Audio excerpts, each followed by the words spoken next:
Thank you. Too much applause. This could be shit, but thank you. Thank you very much. Thanks for coming out. How's everyone doing tonight? Good evening. Good evening, everyone. Or as the French say, good evening. No, it's bonjour, bienvenue. Yes, yes, I'm learning. I'm trying to practice my French. I'm not gonna lie, Montreal probably has the sexiest border I've ever come to in my life. Yeah, I didn't feel like I was being interrogated. I felt like I was being flirted with. It was really sexy. And say, what are you planning to do in Montreal? I'm planning to stay. That's what I'm doing. The French. The most romantic language in the world. I don't know why the accent is romantic as well, but it is. It's funny how every accent has its own connotation to it. You speak with a French accent, you are sexy. How are you, ladies? And then there's some accents just have no sex appeal to them at all. You know? Like the Russian accent. There's nothing sexy about it. Everything the Russians say sounds dangerous and menacing. Doesn't matter what they say, because they've got that thing. Yes, I'm Russian, go to kill you, break you, destroy your family. Like, even if Russians say nice things, it still sounds dangerous. They still go, yes, fluffy rabbits and teddy bears. What? It's like that weird thing, like the Russian accent is so... And you know, like, the crazy thing about the Russians is everyone in the world is afraid of them. Everyone, no matter where you go in the world. You know the Russians are frightening because they're the only country that makes America think before doing something. Everywhere else in the world, America acts when something happens. When Russia does something, we think about it. You know? Yeah, you saw the whole thing that happened with that plane that was shot down, the Malaysian flight, the Ukrainian rebels shot the plane came down. You know, America came out, Barack Obama, he was there, he's like, we gotta find out who did this. We're gonna come down on them like an iron fist. We're gonna let them know what time it is. I'm paraphrasing. And then everyone found out it was the Russians that supplied the Ukrainian rebels with the missile that shot down the plane. And then all of a sudden Obama was like, but let's not rush to conclusions.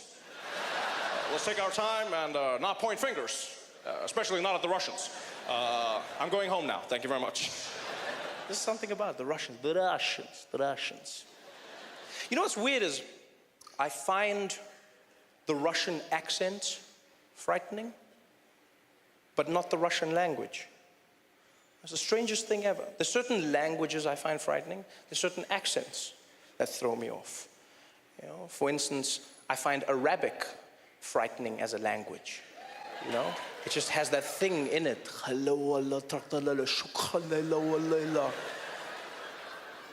guy could be saying anything.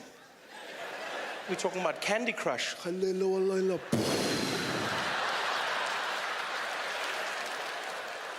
it's because we've watched all those movies, all those TV shows. Every time you see Arabic, some bad shit goes down.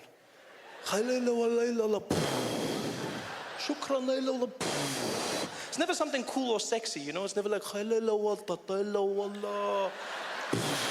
never that. So the language is frightening, but Russian, for some reason, I don't find frightening at all. Yeah, I don't. I realized this. I was walking through the streets of New York, and there's a Russian guy. He was walking next to me, and he happened to be on the phone, right? And it sounded like he was setting up a drug deal.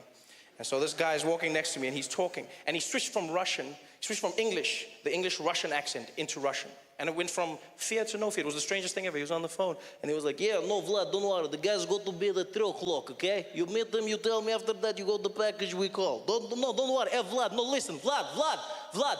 Ти ваш но дерегеш ночь, yeah?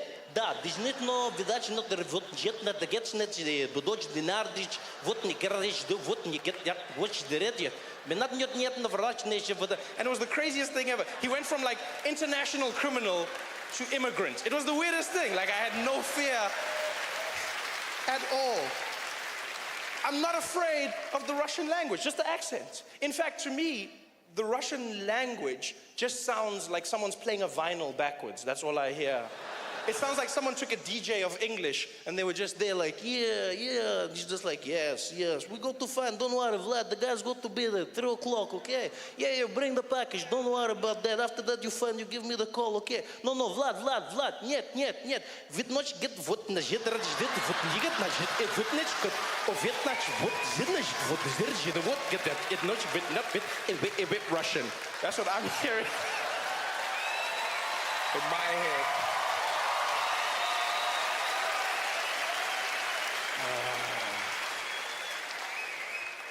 And if there's any Russian people here tonight, I'm joking. Please, I don't want to have issues after the show. Walking out of the theater, hey, found the guy. Why you don't come DJ here, yeah?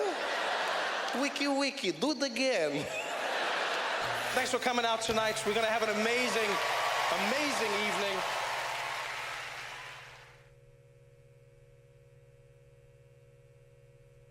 I remember the worst encounter I had with the TSA was out in Burbank, California. Tiny little airport, and I was flying out and I was coming to New York, right? And so I'm in Burbank Airport and I go through security, and then for some reason I was beeping. I don't know why. I walk through the metal detector and I beep. Go out, beep, go out, beep, go out. And every time I have to take something off, I gotta beep. And the agent, he's just losing it. The whole time he's like, take that off, take it off. And I'm going like, beep, beep, beep, beep. He's like, take that off, take it off. And I come back, he's like, take that off. And he's getting more and more angry. I'm basically naked right now and he's losing it. Like I felt like an underperforming stripper. It was horrible. He's just like, And finally he's like, you know what, just get out here. So I walk to the side, he's like, go ahead and put your hands up. I put my arms up. And he whipped out a little personal metal detector. Yeah, it looks like a midget sword, right? But they call it the wand. That's what they call it, the wand. And so he whips that out, yeah, because that $100,000 machine, that's play. Shit just got real. And so he looks at me and says, go ahead and stick your hands up, sir, and just keep them right there. So I put my arms up, and he scans me. He's like,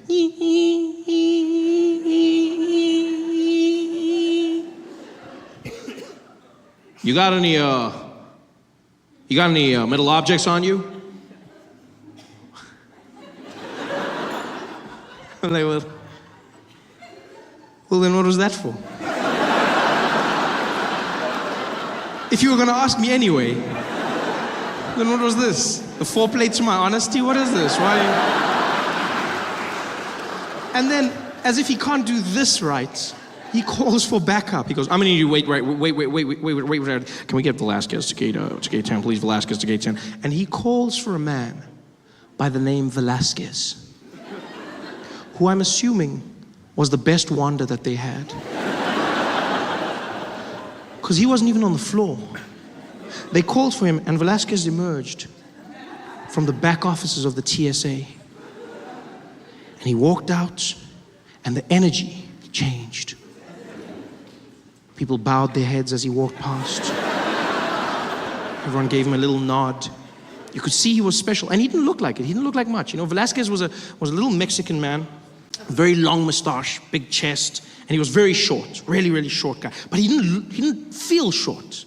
Like he looked short, but he didn't feel short. Do you know what I mean? Like he had this thing. You know those short people that are so confident, it looks like they just chose to grow low. He had that energy. And so Velasquez walks down towards where I'm standing with my agent. My guy tries to apologize, says, I don't know what's going on. I silenced him with one move of his hand. He's like, no, I go. And he stepped up, he looked me in the eye, and he's like, sir, you got to stand for side and not give for that, okay? Don't touch nothing on the movie, okay? None of that. And I didn't know what he was saying. But I knew what he meant. And so I stood there, I raised my arms, and as I did, he whipped out his wand. And he started using it all over me, and as soon as he did, I knew why he was who he was. It was the most magical thing I've ever come across in my life.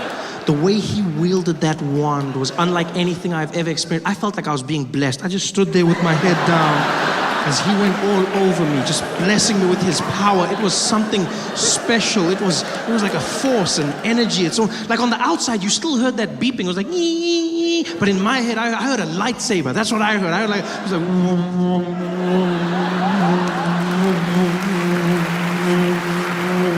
because he was to me little Mexican Jedi. In fact, that's exactly what he was. He was my Mexican Jedi.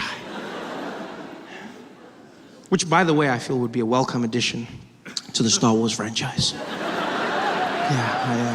No, I'm a big fan. I'm a huge fan of Star Wars. I love Star Wars.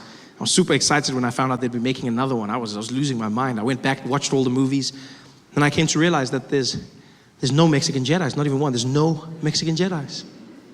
Which is weird. Because when you look at it, technically speaking, Star Wars is a vision of America in a distant future.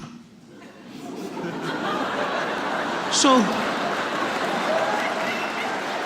surely it would be safe to say, judging by the current trajectory of Mexican people in America, I'm sure it would be safe to say that by that time, in a galaxy far, far away, there would be at least one.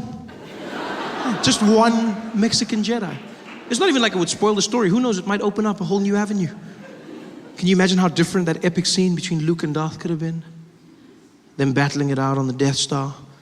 The moments of realization.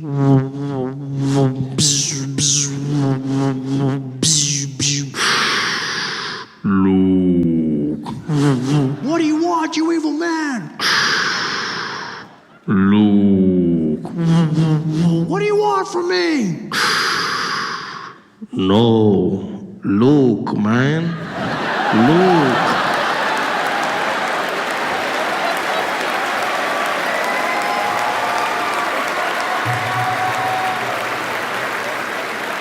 It's your father, man. Hey guys, thanks for watching. Make sure to subscribe to my channel so you can win cool prizes. And by prizes, I mean surprise. There's no prizes. It's a free YouTube video, you greedy. Just click the video, man. Why you want free things on free things?